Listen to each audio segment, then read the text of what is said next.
What's up, everybody? Welcome to the Tomatoito Boxing Show. And we got to talk about Errol Spence. Errol Spence, Yordenis Ugas, the fight that we waited for so long to take place. It was supposed to take place last year. Early in the year, I remember having that interview, which you could find it on YouTube.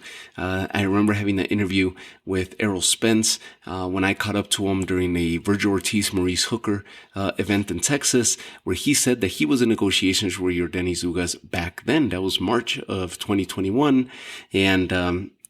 And that fight never happened. That's when he was trying to get the third title. He was very clear about it when he's like, I'm trying to get the third title and corner Terrence Crawford. So he has to face me and put all the titles on the line, and then I'll go get the fourth and final title to capture in the welterweight division. That fight never happened. If you guys remember that fight never happened.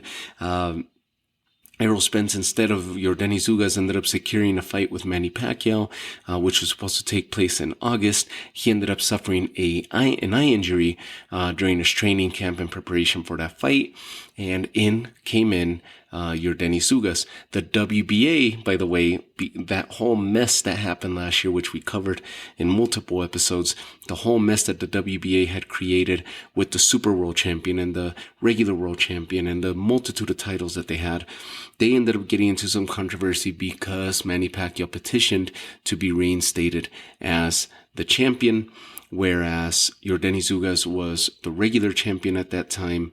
He ended up getting elevated to super champion.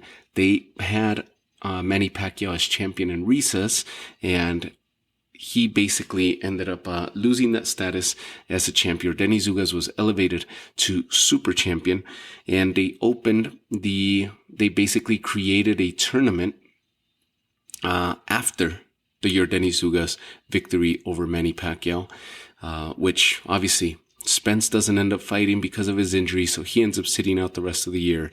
Yordenis Ugas is successful in defeating Manny Pacquiao in what was supposed to be the main title for the WBA on the line on that night. Champion in recess versus the regular champion will become the super champion for the WBA. And after that victory, the WBA created a tournament where they ended up putting Butayev ended up fighting the then regular champion Jamal James, and Eimantas Stanionis was supposed to fight Yordenis Ugas. Those negotiations never happened. Stanionis ended up fighting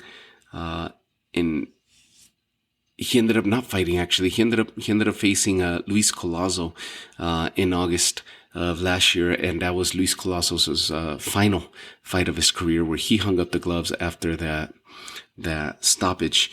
It was an accidental head clash that stopped that fight, but it was definitely a one-sided fight for Stanionis, and Luis Collazo ends up retiring after that fight. WBA announces this tournament between Jamal James and Butayev. The winner of those two would end up facing the winner of Stanionis and Ugas. That's the fight that never happened. Butayev, Jamal James did happen, and Butayev ended up routing a victory over Jamal James, besting him, outboxing him, outperforming him, and it was a one-sided fight where Jamal James could never find his groove and was outpointed the entire night, and he was just beat up by Butayev. That fight happened. Stanionis Ugas never happened, and those negotiations fell through. Enter this past weekend, where instead of that fight happening, they end up moving Stanionis and Butayev as the co-main in the undercard of Errol Spence and Yordenis Ugas. The fight ends up happening just a little bit over a year later from when the original negotiations started between Ugas and Errol Spence. Errol Spence returning from that eye surgery, and obviously the accident that everybody thought was gonna basically hinder his career. Errol Spence is back in full form. The co-main events, Stanionis and Butayev fought for the regular version of the title, and Stanionis ends up stopping. He remains undefeated, 14-0 with 9 knockouts, gets the split decision win over Radzav Butayev, and gets his hands around the WBA world welterweight title. The super title belongs to Yordenis Ugas, and he walked into the ring with that title, which he secured after his victory over Manny Pacquiao, who is now retired, and Errol Spence stepped into the ring with the WBC and the IBF titles, a huge unification bout for the welterweight division, and the two men got in there and got the show on the road. Errol Spence, Yordenis Ugas started as a true firefight. It was a chess match of a fight in the first few rounds between these two. Yordenis Ugas with his reach, Yordenis Ugas with his speed, Errol Spence with his aggressiveness inside and his accuracy, his combinations began to push Ugas back. And as the rounds went on, Errol Spence continued to dominate, continue to control, continue to get the better of Yordenis Ugas. Yordenis Ugas had very good rounds throughout the fight, and he had a very good showing several times where he was putting these flurries together in awesome fashion and looking really good, defending himself really well. But Errol Spence continued to pick him apart up top. He continued to headhunt, and here's another fighter that Errol Spence ends up damaging his orbital bone. He damages his cheekbone, his orbital bone, and basically the fight ends up coming to a stoppage because of that eye. This is something that he did to Kell Brook.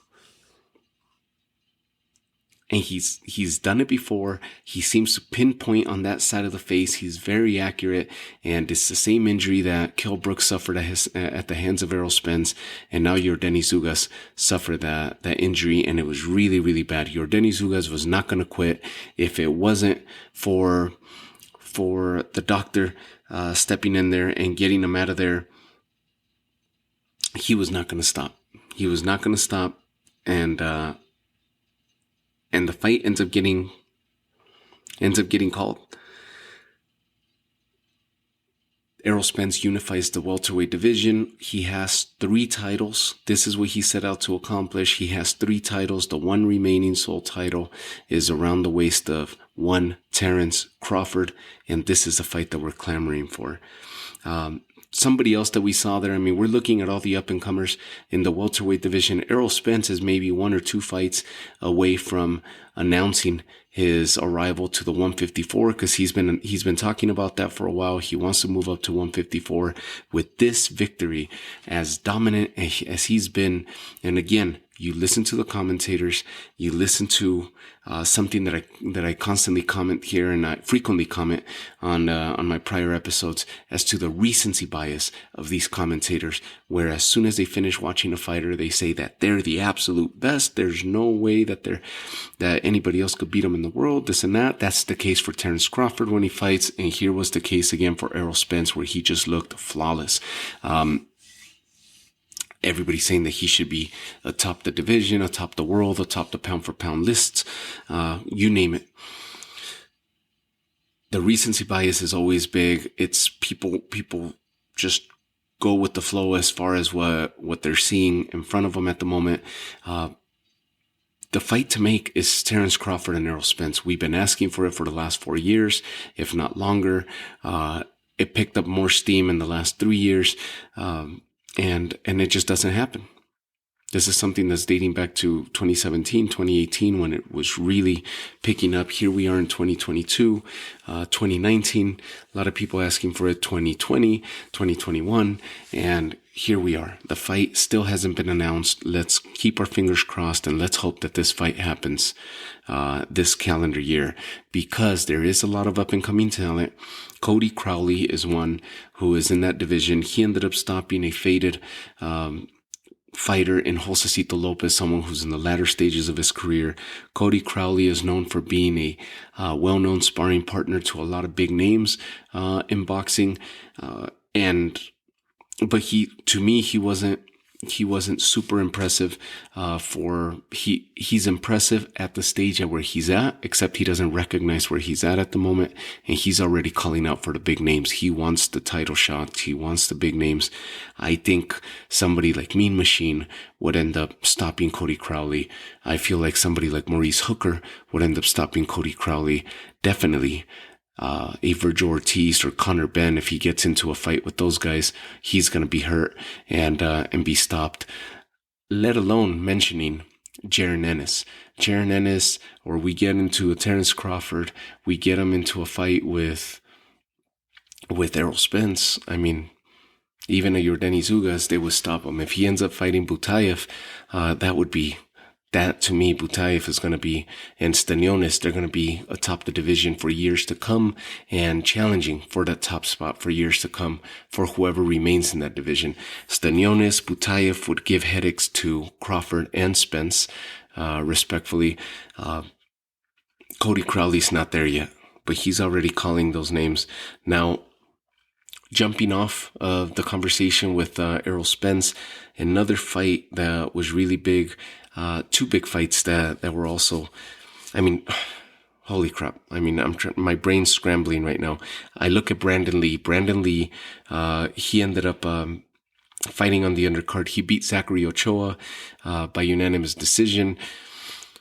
Brandon Lee is building a really, really good career for himself. He's fighting at a good pace. He's got a good flow to his career right now. He adds another win. He remains undefeated by beating Zachary Ochoa. He campaigns at the 140-pound division, and so he's going to be a top contender for any of the names at 140 pounds for definitely the next couple years before he ends up having a hard time making that weight and then having to move up to welterweight. I think he'll be able to get some big fights at 140 if he continues building on the trajectory that he has going for him at the moment. Rayo Valenzuela ends up stopping Francisco El Bandido Vargas in the first round. Rayo Valenzuela, in emphatic fashion, an awesome knockout that he stopped Francisco Vargas with. Francisco Vargas, another faded fighter, another one of the greats from yesteryear. Rayo Valenzuela is today's fighter, and he's at his peak right now. He's at his best moment, and he's campaigning at the lightweight division, of course. I mean, holy crap, Rayo Valenzuela against Ryan Garcia, that would be an amazing fight. Rayo Valenzuela against any of the top names or the names that are scratching near the top. Rayo Valenzuela is going to give him headaches. He's got a young record right now. He improved to 12-0 with 8 knockouts. He's fast. He's got the reach. He's got the height, and he's got the power. He's got the pop where he's able to hurt opponents. He hasn't fought anybody. This is the biggest name that he has on his resume to date. So he hasn't fought anybody of note, except for now Francisco Vargas. This was the biggest name in his resume, and this was supposed to be his biggest test, and he stopped him in one round, in the first round. So Rayo Valenzuela, really, really awesome performance by him. Cody Crowley, good fighter, solid fighter, welterweight coming up. He's already calling out the top names. I think he's going to struggle with the B level and the C level fighters in that division. I don't think he's up there yet, but once he starts facing the Mean Machines or the Maurice Hookers, talk to me then. I want to see how he looks there. Even a Chris Algieri would give him headaches, let alone a Virgil Ortiz or Conor Benn. And let's not even mention Jaron Ennis. He's going to be levels ahead of Cody Crowley. Radzav Butayev, Stanionis, holy crap. That was an awesome showing by both fighters. And I can't wait to see Stanionis, if he is lucky enough, and that's what the WBA claimed, that they wanted Stanionis or Butayev, the winner of this fight, was going to get a shot at the winner of Ugas and Errol Spence because of their little tournament that they had going on. Butayev beating Jamal James. Stanionis Ugas never happened. This fight ends up happening instead. Stanionis and Butayev, where Ugas ends up getting the shot to unify against Errol Spence, which would have been an even bigger fight if Stanionis and Ugas If Ugas would have beat Errol Spence, then it would have been a bigger fight for the WBA, in Stanionis and Ugas. But Errol Spence ends up coming out victorious, stops Yordenis Ugas, messes up his face, and now let's see if we get Errol Spence and Stanionis in the ring next. If we happen to again not get what we as the fans are asking for and have been asking for in Terrence Crawford and Errol Spence in the undisputed matchup for welterweight supremacy. Lastly, let's talk about the lightweight division again. We talked about Rayo Valenzuela. Let's talk about the pitbull, Isaac Cruz, who had an amazing showing once again. And this time he stops veteran Yordenis Gamboa, stops him in the 5th round. That was just bombs away by both fighters. And Isaac Cruz, again, delivers. He puts on a show. He picked up where he left off with Gervonta Davis and stops Yordenis Gamboa in the 5th round. Isaac Cruz, of course, the reason I talk about this, and I just mentioned Ryan Garcia. Ryan Garcia just beat Tego a couple weeks earlier, and Ryan Garcia ends up winning by decision. A fighter which we thought he was going to be able to stop. He looked good early, but he wasn't able to stop Tego. Now, when we look at Ivan Tego, those are tough fighters. Those are tough fighters that come out of I believe Tego's out of Ghana. And let me bring that fight up here real quick, because Ryan Garcia struggled in that fight, a fight in which he had been, obviously his layoff had been Ivan Tego. It's Emmanuel Tego. So his last fight came at the hands of Luke Campbell. If you guys remember that, Ryan Garcia fought in January 2nd of 2021 and then was out the entire rest of the year and the first portion of this year. He went from, after the Luke Campbell fight, he tried to get himself into a fight with Devin Haney, tried to get himself into a fight with Gervonta Davis. Then there was talks that he was going to be fighting Manny Pacquiao. That never happened. None of that ever materialized. Then he ended up having hand injuries. He set out with the hand injury. Then he ended up having a depressive state that he fell in. So he basically stepped away from the sport for a while. He ended up having a fallout with Eddie Reynoso and the Canelo team. He now is training with Dan Goosen, and so he had a rough year, but a character building type year for Ryan Garcia. He got back in the ring. He fought Emmanuel Tego. Emmanuel Tego was 32-1 coming into this fight, with his sole loss having taken place in his debut fight dating back to 2004. Emmanuel Tego is a fighter out of Ghana, and those fighters are tough type fighters where they have a lot of heart. They have a lot of aside from heart, they have that they have good chins, good hard heads, but it's just that never quit style, that and an awkward style at that tend to make other fighters just look bad. And that was the case where Ryan Garcia came out, bombs away. His speed is there, his footwork was there, his combinations were there, but he just wasn't able to take Tego out. He wasn't able to eliminate him. Whenever Tego would get hurt, you would have the clinches, you would have the fighting from the inside.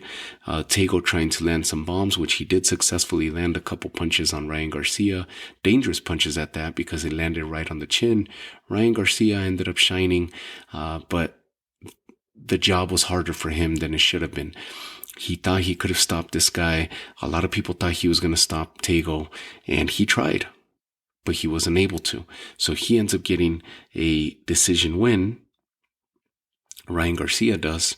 And that's the meaningful thing between going back to this recent card with Isaac Cruz and and Yordenis Gamboa, because Ryan Garcia ended up calling out Isaac Cruz after his defeat to Gervonta Davis. He wanted to get an all-Mexican showdown against Isaac Cruz, and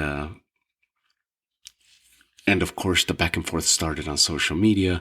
They're exchanging words. They're going back and forth with one another, and we may very well get it. That would be an interesting fight. Isaac Cruz, Ryan Garcia would be a very interesting fight if we don't get a Rayo Valenzuela against an Isaac Cruz, because they're both PBC fighters.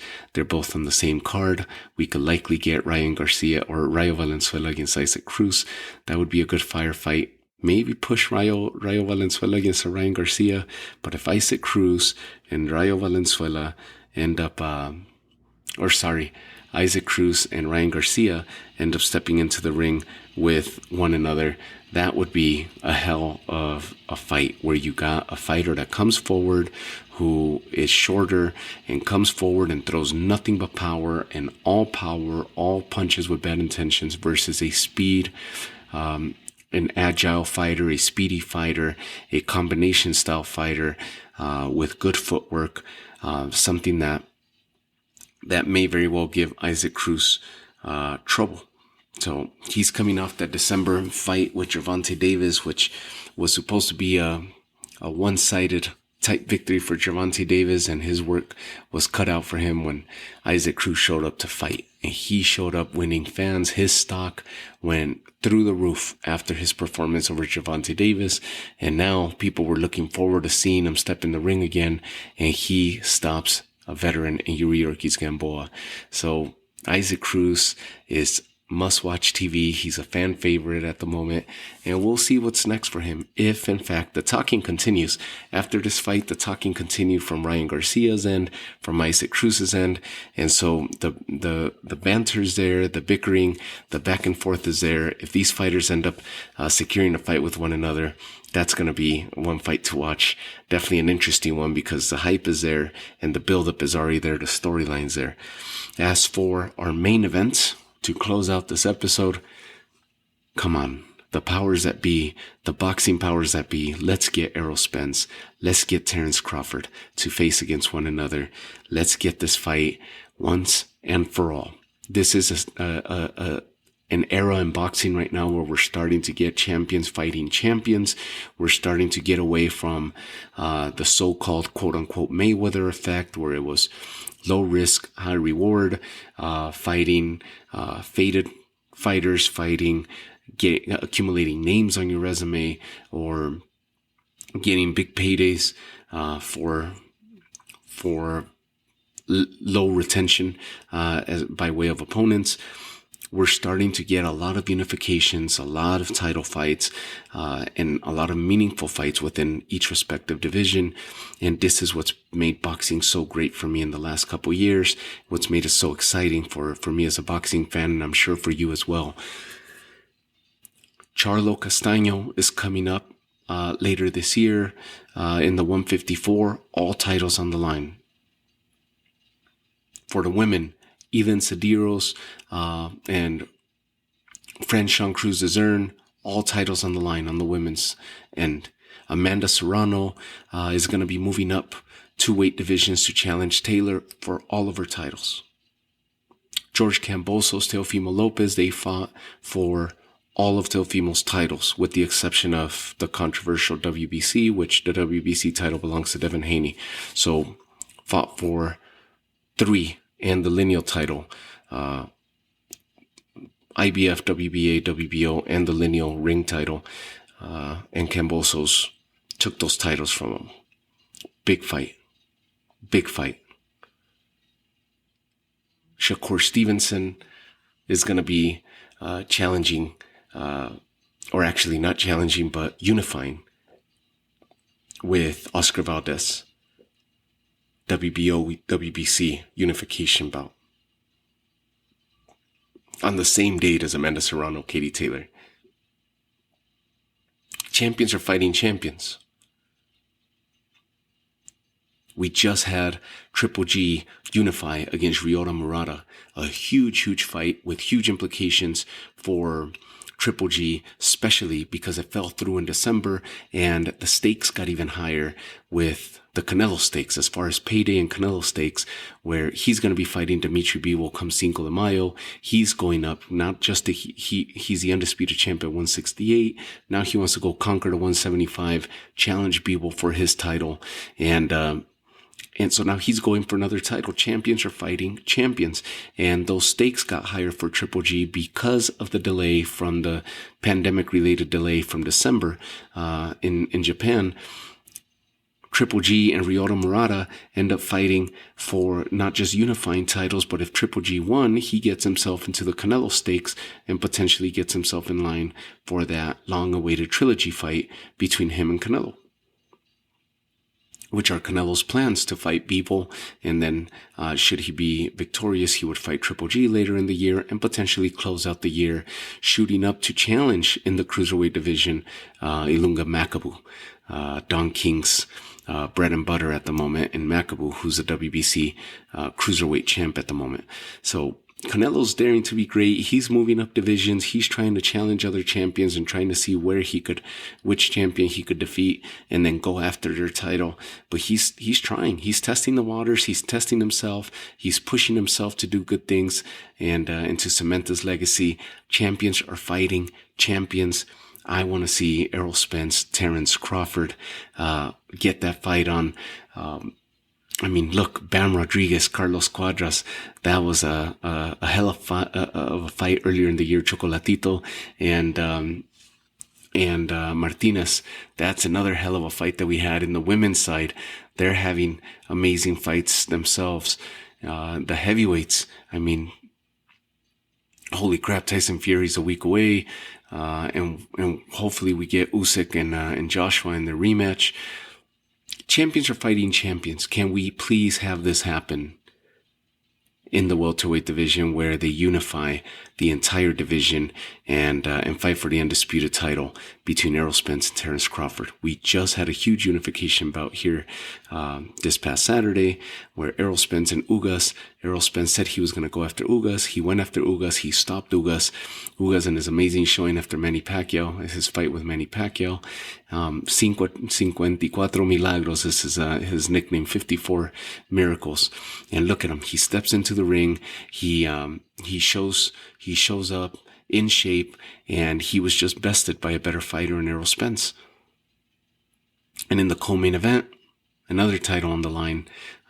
So champions are fighting champions. Can we please get this fight, get this negotiation underway, and get Terrence Crawford, Errol Spence to happen this calendar year? We still have just about 6 or 7 months left in 2022. Errol Spence and Terrence Crawford would be a huge fight whenever it happens, whenever it decides to happen. But if it happens this year, it will be a sure shot sellout and moneymaker for all parties involved. If that's what they're concerned or if that's what they're doubting, it will make millions and millions for all parties involved, and it will deliver to the fans because it's a fight that we want. It's a fight that we've been asking for. It's a fight that we want, and it's a fight that must happen for the sake of the welterweight division and for the state of boxing.